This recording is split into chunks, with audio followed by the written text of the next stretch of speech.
अगर आप ये सोचते हैं कि भारत में हो रहे एग्जाम्स में इतने सारे ब्लंडर्स क्यों हैं, तो मैं आपको बताना चाहता हूं कि यहां ब्लंडर कहां नहीं है।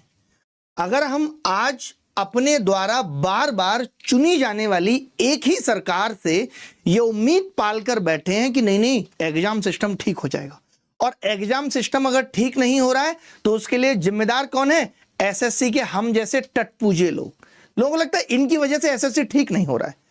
भाई साहब, आप एक बात बताइए, आप बार बार एक ही सरकार चुनकर भेज रहे हैं और उस सरकार में एग्जाम सिस्टम तो छोड़ दीजिए, देश का विकास रुका हुआ है, उस सिस्टम में हवा जहरीली बनी हुई है, पानी पी के लोग मर जा रहे हैं, वैक्सीन नकली है, सब्जियों में अडल्ट्रेशन है, नकली पनीर अंडे पकड़े जा रहे हैं। आप करें एसएससी ठीक से एग्जाम नहीं करा रही, क्यों? क्योंकि सिस्टम का कोई प्रेशर ही नहीं है कि हमें ठीक काम करना है। आप सोच रहे हैं एसएससी ठीक नहीं, अकेली एसएससी खराब है।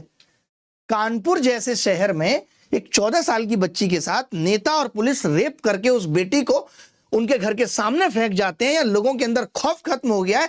कुलदीप सेंगर जैसे बंदे को न्यायपालिका बेल देने की सोच भी लेती है, इससे ज्यादा बदतर इस देश के हालात और क्या होंगे? और हम सोच रहे हैं एसएससी ठीक नहीं हो रहा है। ठीक मैं आपसे पूछ रहा हूं यहां हो क्या रहा है? एक बुढ़ा सा ट्रंप आज ये सोच रहा है कि अमेरिका आगे जाकर के अच्छा फले फूले, आगे आने वाली जनरेशन के लिए कोई दिक्कत ना हो, इसलिए वेनेजुएला पे कब्जा करके उसका कार्यकारी राष्ट्रपति बन जाता है।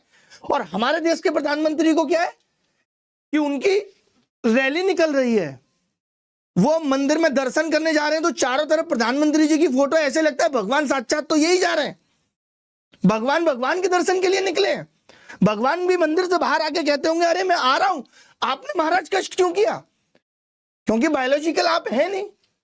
पूरे देश के सिस्टम का बेड़ा गर्क कर दिया, और पता है हम देख नहीं पा रहे।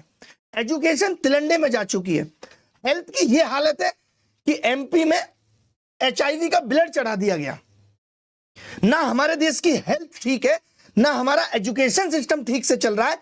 एग्जाम सिस्टम उसका तो पूछिए मत। यूपीएससी उठा लीजिए, वो कहती है हम आंसर क्यों नहीं देंगे, उसके लिए कोर्ट जाना पड़ता है। तमाम लोग ऐसे आ रहे हैं जो ईडब्ल्यूएस का फॉर्म भर के आईएएस बन गए। यूपीएससी कोई एक्शन नहीं ले पा रही। यहां लोग नकली सर्टिफिकेट से आईएएस बन जा रहे हैं जो कि देश चलाएंगे।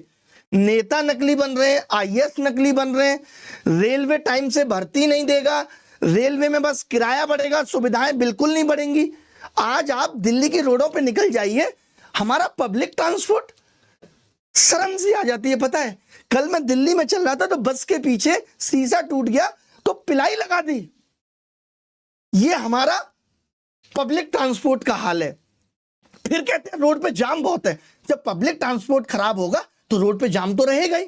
हर आदमी अपनी बैगनार लेके निकल लेता है, और हम उम्मीद पाल कर रहे हैं एसएससी ठीक करेगी। मैं अभी भी आप सबसे ये गुजारिश करता हूं कि जो भी लोग, जितने भी जिम्मेदार लोगों को आप जानते हैं, उनको आवाज उठाने के लिए विवश करिए। मेरा देश नीचे जा रहा है, मेरी देश की एजुकेशन नीचे जा रही है, हेल्थ नीचे जा रही है, सरकारी नौकरियों में इतना भ्रष्टाचार है कि गलत लोग सेलेक्ट होके देश की सेवा करेंगे तो क्या खाक सेवा करेंगे आप बताइए। प्रधानमंत्री विकास कौशल योजना चलाई गई, उसमें 10,000 करोड़ का घोटाला है, और लोगों को यह पता ही नहीं कि इस सरकार में घोटाले भी होते हैं। पता कैसे चलेगा? देश का मीडिया तो देश को बांटने पे तुला है, वो तो ना बेरोजगारी पे सवाल करता है। यह सरकार से सवाल किसको करना था? मीडिया को करना था। सरकार की कमियों को उजागर किसको करना था? मीडिया को करना था। तो इस देश के बुरे हालात अकेले सरकारें या पार्टियां जिम्मेदार नहीं है, इस देश का मीडिया भी जिम्मेदार है, जिसने चाट चाट के सरकार के तलवे मोदी जी को क्यों आभास हुआ कि वो भगवान है? क्योंकि लोगों ने ऐसा ट्रीट करना शुरू कर दिया कि आप बायोलॉजिकल नहीं लगते, आपके चेहरे का तेज अलग है। जो आदमी 16 लाख रुपए किलो का मशरूम खाएगा, एक से एक महंगी चीजें खाएगा, वक्त वक्त पे, अब मैं बोल नहीं रहा हूं ऐसी चीजों के नाम, खाएगा तो चेहरे पे तेज नहीं रहेगा। आफ्टर मेकअप ये नताशा को सामने से देख लो और इसकी फिल्टर की फोटो इंस्टाग्राम पे देख लो, खूब तेज है इसके भी। प्रधानमंत्री जी कभी प्रेस कॉन्फ्रेंस में आपको आते देखे कि आप सामने से नॉर्मल देख पाए? नहीं यार, मजाक बना के रख दिया इन लोगों ने सिस्टम का। एक चीज यहां ठीक नहीं है, चेयरमैन को खुद नहीं पता कि बोलना क्या है। उसको डर ही नहीं है कि मैंने कुछ बोला तो डीओपीटी मिनिस्टर साहब मुझे रास्ता दिखा देंगे। कि बेटा घर जाइए, आपसे आपके बस की बात नहीं है चेयरमैनी।